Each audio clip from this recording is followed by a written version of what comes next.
This is a 200 millimeter focal length convex lens. Take the lens, get it adjusted just right, you see an image on the wall. My finger in front, see it coming through there, see it blocking the lens. Coming into the lens, we have white light. So what you see on the surface of the lens, how would you know that light can form that image? If I take this light away, I still have white light on this piece of paper. What kind of white light forms an image and what kind doesn't? Let's talk about it. Computational imaging. Episode 48, Focal Transformations. Let's look again at the demonstration we began today's episode with.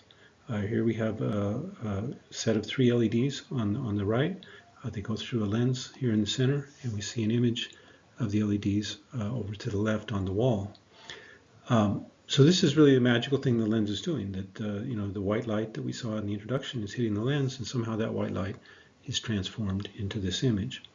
Back in episode 41, we talked about the photon number density per mode. That typically, on a detector, we're going to get 10,000 to 100,000 photoelectrons per detector element, even though the number of modes could be a trillion or more.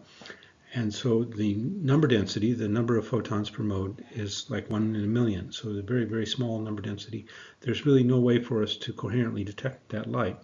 Now, the light emitted by this LED is incoherent on the source itself, spatially incoherent, and it's emitted into modes that come onto the lens. Now, each spatial mode coming onto the lens is focused to a spot in the image here. So the lens is taking the 10 to the 12th or so temporal modes emitted by this point, and all of those temporal modes are in the same spatial mode, and they're brought to a focus here. We saw in recent episodes that we could use, for example, a rotational shear interferometer or other detection techniques to measure the mutual coherence on the surface of the lens. But the noise is really builds up when you have complex objects, because the signal from all of the different modes emitted, different spatial modes emitted by the source, will have some overlap. The lens is doing something incredible by making it only the light from this point is detected at this point, and so we have much better signal to noise in estimating the image. And really, a 2-point interferometer would not be able to take light from opposite sides of this lens and make it interfere in a intelligent way if we, for example, built a 2-slit interferometer. But it does behave very, very coherently because it's filtered by the lens to come to a focus over here. So today we're going to talk about the coherence theory of imaging with lenses. And to do that, we need to consider the transformation from the cross-spectral density on the surface of a lens, shown here, and we'll talk about the transformation to the power spectral density in the focal volume of the lens. And so W is this 5-dimensional function of 2 dimensions in space and wavelength or frequency on the aperture of the lens, and we're going to transform that into a 3-dimensional spatial distribution over spectrum in the volume behind the lens. Now, we've talked about how to propagate the cross-spectral density from one plane to another. Back in episode 42, we saw that we could use the coherent impulse response of a system to describe the propagation of the cross-spectral density from an input plane to an output plane, where this H sub c is the coherent impulse response of the system. We're going to use this basic strategy to describe the transformation from the input aperture of the lens into the focal volume. Here's the basic structure of that transformation. So this W of x1, y1, x2, y2 is the cross-spectral density incident on the lens. When it hits the lens, it gets modulated by the pupil function of the lens and the quadratic phase that describes the phase transmittance function of the lens. And then this is the impulse response for propagation from the lens into the focal volume under the Fresnel approximation. So in each of the x1 and x2 variables, we multiply by the transmittance function of the lens, p times the quadratic phase term, and then we convolve with the impulse response for propagation from the lens into the focal volume. We can simplify these terms. The terms in x1 squared over f, we can turn into x1 squared minus x2 squared, which then takes the form of delta x times x bar, where x bar is the mean of those two. And so we have that term with the 1 over f here, and the similar term in x1 squared minus x2 squared in 1 over z. So that creates this defocus term describing a Fourier transform kernel operating on W. And then we have the pupil, which we can write in terms, instead of in x1, we can write it in terms of x bar plus delta x over 2, where we make our standard definition x1 bar is equal to x1 plus x2 over 2, and delta x is x1 minus x2. So we've substituted variables in the pupil function. And then we have terms in x times x1 minus x2, which create this term. Okay, so we have this transformation from the cross-spectral density in the delta x, x bar coordinate system on the input plane to the power spectral density in the focal volume behind the lens. Now, if you recall, we've also previously talked about propagation from a power spectral density of a remote incoherent source to the cross-spectral density on a plane, which in this case would be the aperture of the lens. And when we looked at that transformation, it had this form. So we take the power spectral density of the remote incoherent source and convolve it with the Fresnel kernel to propagate to the detection plane. We simplified that to get this version of the Van Cittert-Zernike theorem. And the important part here is that for a remote incoherent source, W is stationary. It doesn't depend on X bar or Y bar except through this Q variable, where Q had this form of X bar times delta X plus Y bar times delta Y. So if Z gets large enough, Q goes away, and we get the standard Van Cittert-Zernike theorem where W is stationary. But if we're not quite in the Fresnel zone, we still keep this Q, but we have this simple Fourier transform relationship describing the transformation from the remote incoherent power spectral density to the cross-spectral density at the input aperture to the lens. If we go back to our focal transformation, where we're going to transform from the cross-spectral density on the input aperture to the power spectral density behind the lens, we can substitute in our expression for W, and now we get rid of this dependence of W on X bar and Y bar. That allows us to further simplify the transformation. We have this dependence on Q, but we define a band volume, a filter function B of delta X, delta Y, and Q. And now the power spectral density in the focal volume of the lens is the Fourier transform. This is a Fourier transform kernel with Fourier transform variables. U, for example, would be delta X over lambda Z. And similarly for the V and W in this case, this term we're going to define later to be something called theta Z.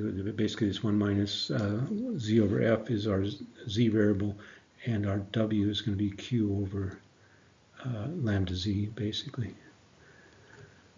Okay, so we have this W in this reduced format, and filtered by B, the band volume is producing our power spectral density in the focal volume of a lens. The band volume has this form. Now it turns out that we could write the band volume in terms of delta X, delta Y, and X bar, Y bar, but we can simplify it if we define this kind of Q tilde and then make it a function just of delta X, delta Y, and Q. And then we can integrate over this Q tilde, which is admittedly kind of a strange variable, but it gives a very elegant result that this band volume, the filter function operating on W, has this kind of closed form solution. So this is the three-dimensional filter function operating on the cross-spectral density at the input aperture of the lens. It has a pole at delta X, delta Y equal to 0. So there, and that's because the Fourier transform of B is going to turn out to be the impulse response, and the three-dimensional impulse response is not bounded, and I'll explain that in just a second. But this gives you an idea of the extent of the bandpass, the range of values of W that are going to propagate into the band volume. Q has an envelope this B has an envelope that looks like this. This is delta X is the separation between 2 points in the aperture where we can see interference, and the maximum separation is going to be A. So this delta x equals 1. This is in units of the aperture. So the maximum separation between 2 points that we could measure the cross-spectral density is equal to the aperture of the pupil. And then this Q goes like delta x times x bar, so it goes like A squared. Its height, its maximum height here is 0.125, so it's A squared over 8 is the maximum value of Q. And you see that here, this is the envelope of this is in the delta x, delta y plane, and this axis is Q. And so when delta x, delta y is equal to 0, Q goes to 0, it'd be over here. And when delta x, delta y is greater than A, Q also goes to 0. And so that's the range over which the band volume is going to operate, and then the maximum value that we observe in Q is going to occur when delta x and delta y are equal to A over 2, in which case Q is going to have a value of A squared over 8. Okay, so that's kind of a complicated function, but it allows us to think about what's happening with a focal transformation of a 3D source. In the end, we're going to have a S of x, y, z, and nu over here in the object volume, and we're going to transform that into an image in the image space. And if we take the transformation from the remote focal or the remote object power spectral density to the cross spectral density on the surface of the lens, we can substitute that into our expression here. This is the relationship between the cross spectral density at the input aperture to the power spectral density in the focal volume of the lens. Substituting for a remote incoherent source, we have an end-to-end transformation from the remote three-dimensional object distribution to the three-dimensional distribution in the image space of the focal system. And this is now this six-dimensional transformation, but we can obviously integrate out all the variables except the input variables from the object space. And when we do that, we get an impulse response. And so this is easier if we work in projective coordinates. So instead of x for the object space, we'll define the theta x as x over z, theta y would be y over z. Theta z in the object space is 1 over z, but theta z in the image space we're going to define to be this 1 over z prime minus 1 over f, which came about in our transformation from the aperture of the lens into the focal volume. And if we make those definitions, this is a convolution. So a point in the object space goes through a lens and produces an impulse response, but the impulse response is three-dimensional. So this point is a single point, emitting light in the object space, but that point emitting light in the object space produces an impulse response which is unbounded in z, but comes to a focus somewhere in the focal volume. That impulse response is the Fourier transform of B. So B acts like the three-dimensional bandpass. So back with coherent systems, we talked about the transfer function for imaging in a coherent system, and that we focused on a two-dimensional transfer function going from an image plane to or from an object plane to an image plane, and we could have a defocus transfer function, but always we talked about two-dimensional transformation. Here, B takes the form of the band limit on the, so the impulse response in three-dimensional space is the Fourier transform of this B, evaluated in these units of lambda times u. So this is a fairly theoretical discussion of what happens. It's important to understand again that images, the objects are not two-dimensional. The idea that photography forms two-dimensional images is really a legacy concept from film. The real world is multidimensional, and as we discuss further in this course, we'll not only discuss 3 dimensions of space, we'll talk about spectra and polarization and radiance and all things that bring higher and higher dimension into these systems. And so again, we emphasize that the core problem of computational imaging is managing the multidimensional structure of space as we map onto two-dimensional measurements, but we can reconstruct in the true three-dimensional space. And so today's discussion is to emphasize that we have this very elegant form of a transfer function for imaging, describing the imaging transformation in three-dimensional space. And that transfer function implies some limits because as we saw, that we have this envelope that this is the kind of envelope on which B is not zero in the positive values of Q. I mean, Q could also go negative, and we can have a corresponding shell below the positive plane. But we see again that the bandpass is non-zero for delta x between -1 and 1 in units of a. So delta x goes from -a to a, and delta y similarly goes from -a to a. Q is going to go up to a squared over 8. And so what we just saw is that we evaluate this function in units of lambda u, so delta x would be lambda u, and since delta x goes into from u maximum of a, this delta theta is, so u is the transfer function in the project, or is the spatial frequency in the projective coordinates. So the resolution we're going to get in delta theta is going to be 1 over u max, which is going to be lambda over a, since delta x has a maximum value of a. So this is our kind of Fourier limited expectation for the resolution of a focal system in angle in the transverse direction, lambda over a. Similarly, delta z is going to go like z squared times delta theta z. Delta theta z is going to go to the maximum value of this w, the coordinate in the q direction of b, so that goes to the maximum of a squared over 8, but then 1 over that to get the resolution limit is going to imply that our z resolution will go something like 8 times lambda times z squared over a squared.